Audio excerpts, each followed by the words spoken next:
best if I take my glasses off so I can't see anyone. Okay. Have you ever noticed that almost every day we are inundated with messages about the negative things that we do on a regular basis? We shouldn't be smoking. We shouldn't be procrastinating. We shouldn't be holding our cell phones to our head. We shouldn't be overeating. And it seems like actually with all the news out there, we shouldn't be eating at all. But something that I took note of recently that I was doing on a regular basis or have been doing on a regular basis that is actually producing positive results in my life is what I want to share with you today. And in one case, it even saved my life. My name is Terry Liggins. I am an editor, a writer, and a blogger here at Zappos. And outside of Zappos, I've been, for the last 16 years, I've been a ghostwriter. And no, I don't write ghost stories. I don't write about haunted houses. I'm a writer for writers. And you've probably all seen famous people write their rags to riches stories. You've seen business leaders write the how-to books. Well, those type of people come to people like me and they tell us what they want to write, and then I make it all pretty and grammatically correct. So that's what I do. So now back to that thing that I do on a regular basis. It involves this little black book here and other books like it. They come in many different colors and they have many different purposes. So that's what I'm going to share. Now, I had a heart attack at age 40. And at the time, I did not know that it was a heart attack. I just thought it was indigestion. Took a little antacids and, just called it a day. But the next day at work, I was feeling the same way. And later in the day, some coworkers convinced me to go to the urgent care. So I said, okay, I will do that. But first, I went to my children's after-school daycare and picked them up because, of course, no one else could do that more perfectly than me. And after I did that, I took them home, got their homework situated, got their dinner ready, left a note for the husband saying that I'm going to the urgent care. Now, I tell you those details to share with you just how out of balance my life really was. I had a tendency to put everything else first before me and my health. So at the urgent care center, they said, after taking the test, they said, you have had a heart attack. We're admitting you to the hospital. And I'm telling you, just being able to reflect back on the chain of events during that time as I was journaling about them, I just know now that I'm able to look at that situation, look at my habits and say, you were just really doing some really out of balance things. And so I'm able to repattern what I'm doing in order to have better results. So journaling helped me in that case to get a little more in balance. Now go 6 months forward from that time, and after many tests and biopsies and such, they came back with the diagnosis of sarcoidosis. Probably saying, what the heck is sarcoidosis? That's what I said when I heard it, because I'd never heard of that name before. It's a chronic autoimmune disease, and it causes inflammation in the body anywhere where you have tissue. And mine was in the lungs. So hard to breathe, excruciating pain at times. It's not hereditary, it's not contagious, it's more of an environmental disease. And unfortunately, it causes death in some cases. Some of you may heard of Bernie Mac, the comedian. He died at age 50 back in 2008 from complications of sarcoidosis. And a cousin of mine just last month passed from that same complications of that same disease, and just so many other people. But it's just is something that I had to take note of, and to be in the time frame that I was being seen by 3 different physicians. I was on 15 different medications over a 6-month period. And if you've ever had a chance to read a pill bottle and it says, if you're taking this, don't take that, Well, one day I was reading my labels of one of those 15 things, and I was taking this and that. And at that time I said, I better get something in order here. These doctors are going to kill me. And so I began looking for a journal of sorts, something to log what I was taking, so that when I would go to the doctor, go for a doctor visit, I would be able to say, I'm taking this, this, this, and he would be able to treat me a little, treat the situation in a better manner. I would also want to log what I was eating or doing at the time that made me not feel so well, so that weeks later, when I'm at the doctor's appointment, I would be able to know these things without having to remember them. I looked and looked, could not find anything like that. And so I said, well, I guess I have to invent one myself. And so in 2001, that's what I did. This is my little journal called my Wellness Helper. And I took this everywhere to my doctor's appointments or tests, other things that I was getting done. They knew when they came into the examination room and they saw me, they knew it wasn't going to be just a little 3-minute visit, because I had my questions already written and I had my plan of action of how I'm going to help this doctor help me. And you know, they actually do want you to do that. Doctors want you to partner with them. They are only as good as we are a help to them. And so again, journaling was something that helped me to save my life. And now fast forward on to 2011. And at this time I was living in Chicago, and from time to time I would have episodes from the sarcoidosis that created such excruciating pain that I would have to go to the ER. In most cases, I had it under control, but those times when I had to go to the ER, you know, there I was. And this particular time when I went, it was March of 2011, and I found myself from there in the ICU. So for several days in intensive care, I spent not knowing that 1,100 miles away in Dallas, my best friend of 38 years was also in the hospital. When I was released, I went home and heard a phone message that she had left for me saying that she was going in for surgery the next day and that she was very scared. So I began preparing to travel to Dallas to be by her side when I received a phone call that very next morning. And it was the worst phone call that I've ever had in my entire life. And it was my best friend's 19-year-old son, and he was crying. He was crying, and all he could say was, "She's gone, she's gone." And at a time like that, you know, I look back on what I said, and I said, no, she can't be gone. She was supposed to wait on me. She was supposed to wait for me to get there. And I look back on and say, boy, that was a very selfish thing to say. You know, why did she have to wait on me? But it was just that I really, really wanted to be there. I was her medical power of attorney, and so I figured I had to be there.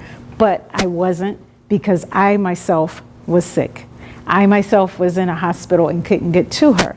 At that time, I made a vow to myself that I would never again be in a hospital bed.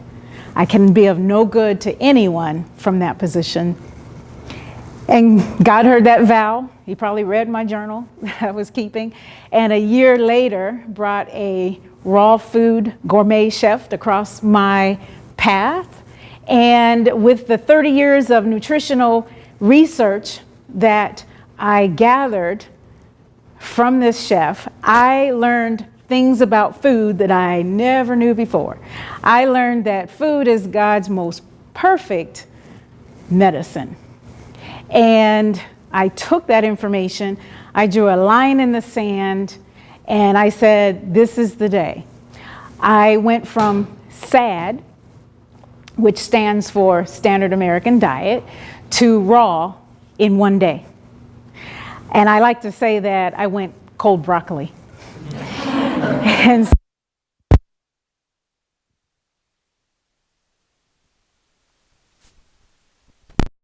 journal about my new health journey. And I did that for a complete year. And the results were so amazing. For instance, after just 7 days of eating a nutritionally dense meal that contained 0 processed foods, after just 7 days of doing that, the 12-year disease that I've been dealing with was gone. All symptoms were completely gone.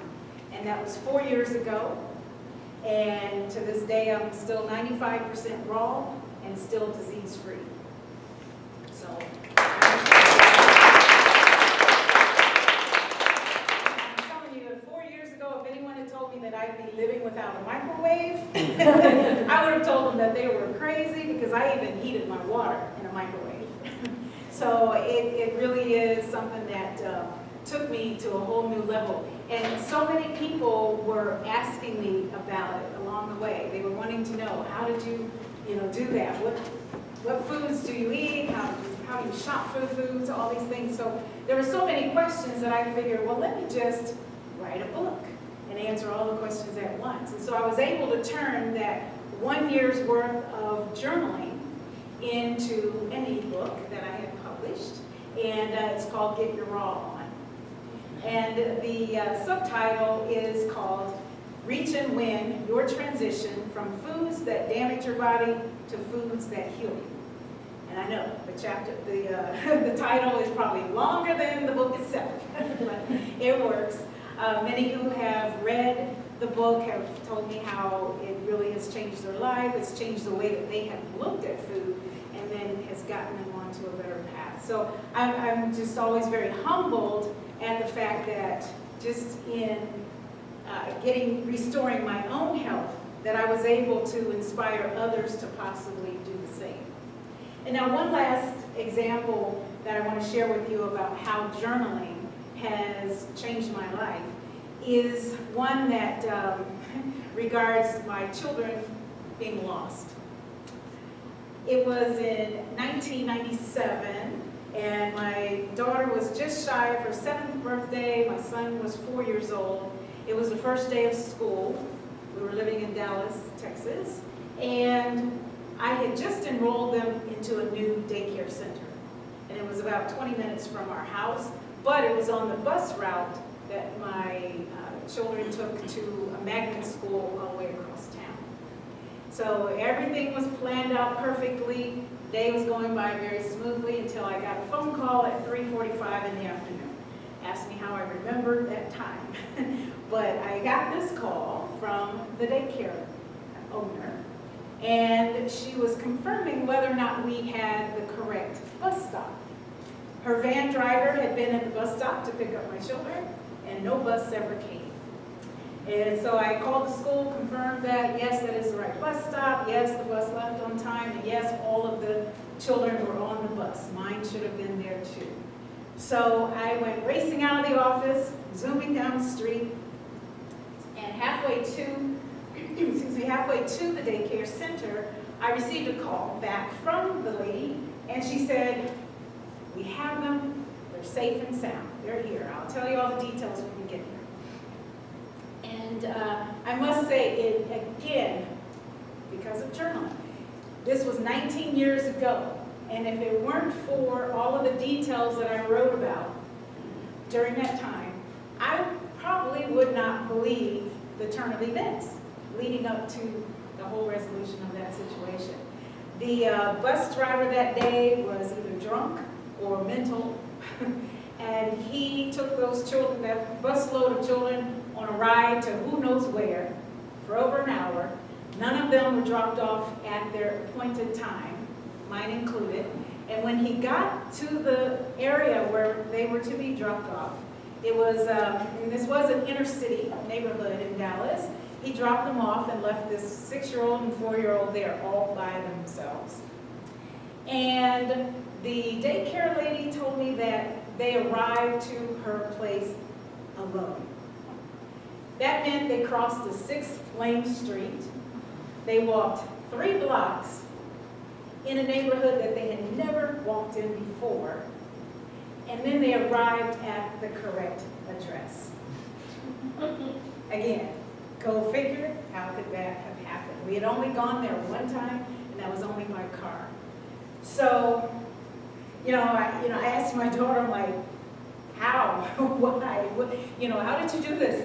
And in her nonchalant voice, she said, well, she said she took her brother by the hand and just started walking. And in her own words, she said, well, we waited and waited, and no one came, and I had to pee. That's child logic. We've got to get the situation taken care of.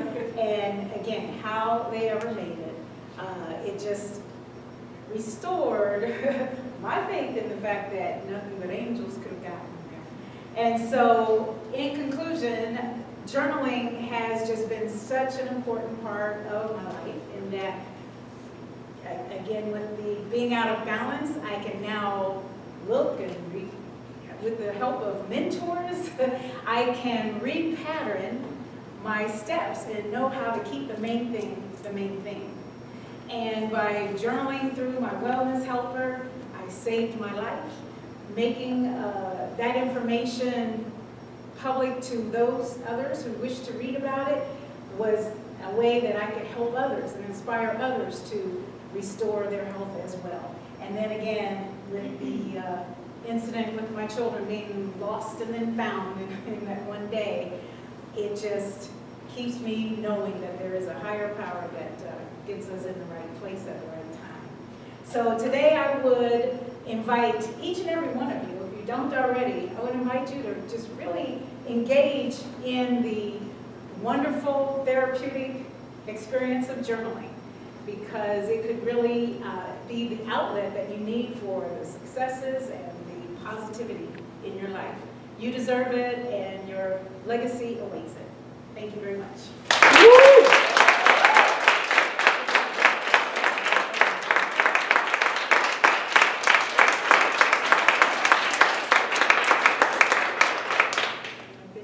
What questions do you have, Terry? I have a question. Sure. Hi, Terry. Hi, it's Dana. I know, I can see you now. Do you journal at a specific time each day, or do you journal when you are feeling something that you feel is important to write down? That's a good question. I do attempt to journal at the same time, every day, and that would be the morning. Morning works best for me. It's quiet, and my thoughts are really focused more. There are times, though, when something happens, and then I just have to write about it right then and there before I let that, whether it's anger or happiness, whatever the situation is, I have to write about it right there before it passes. Thank you. Yes. When you went raw, how did your body react, or were you tired or cravings or sick or anything when you went cold? Yeah, that's a real good question. It has a lot of, I was very much energized right away. I've never been much of a person for the kitchen, so my friends were all laughing at me like, you're making all these recipes and things and doing great. I'm like, yeah, because I don't have to cook them. And so it's just a matter of putting them together. But in the beginning, I got maybe 1 or 2 recipes, and that was all I kept making. And I just thought, well, these taste good, these work for me, and I just kept doing it, and I thought, no, I need to expand and just really get to the point where I'm getting all the nutrients that I need and everything. But there were just a lot of different things going on at the time. I was going through menopause, and so it got rid of those hot flashes that are just terrible. If anyone here noticed, we're all too young. But yeah, it got rid of those in a very, very quick period of time. So the results were all good, but there were just so many, there were a lot of dynamics going on at the same time. So it's hard to pinpoint exactly how I was feeling. But I did not feel like I was starving myself, that's for sure. I wasn't just eating, sometimes you say raw, people think carrots and celery sticks and that's it. No, we're talking stuff that's like fully nutritionally dense. And you're feeling full for long hours of time, and that way your body can work through what you've eaten. It turns it really into energy and excretes the rest. Hi. In December 2014, my doctor thought I had a heart attack. Turns out I also have sarcoidosis with long-term syndrome. It's very nice to meet you. But I'm wondering if you could tell me about your ebook is, because I don't want to listen. It is Get Your Raw On, and it's on Amazon. Just put Get Your Raw On, you'll find it. You don't have to worry about the rest of that long subtitle. Yeah, so I met a lot of people when I first came to know what is sarcoidosis. You probably did the same thing, like, let me look this up. I never heard of it. And there were just so many people that are on high doses of prednisone. That's all they know to do is put you on steroids. My life. Yep, and it's prednisone that is worse than the disease itself. And so, yeah, there are a lot of people that were not ready for it, so when the time is right, that's when it's time to make that change. And the change is there. You don't have to live with it. And coming off the prednisone, though, that's a whole other story, and that's something you definitely have to do that with your doctor's attention on it. Yes? You said that you were 90% raw, and then you said, so how long did it take until you realized you would start mixing in, once in a while? Yes, just pretty much once I realized that I was free of all these symptoms, and then I thought, okay, let's ease back. And even with the 5%, I never would eat meat. An occasional, if I'm at a restaurant and the salad, the best I can do is a salad that has salmon in it or something like that. I'll do salmon, but the 5% I usually reserve for something like blue corn chips. They're processed. And any other type of like soft tortilla that's a spinach soft tortilla, those type of things, and crackers. It's kind of hard. We do a lot of dehydrating, but sometimes that's a very long process that I haven't quite mastered, so I will buy multigrain crackers to complement a meal or something. But yeah, that's that 5% came after I noticed. And the funny thing is, with the symptoms being relieved, I wasn't even really paying attention to them. But one of the main symptoms I had, and you can probably relate to this, is that you're just, when you sit for long periods of time, your ankles swell, and because the inflammation is just there, and mine is in the lungs. So I would go up one flight of stairs and be totally winded. I could walk maybe several blocks and be fine, but one flight of stairs I'd be winded. And I was on the strip with my sister. She was here visiting, and she is a photographer. She had this heavy camera bag, and we were really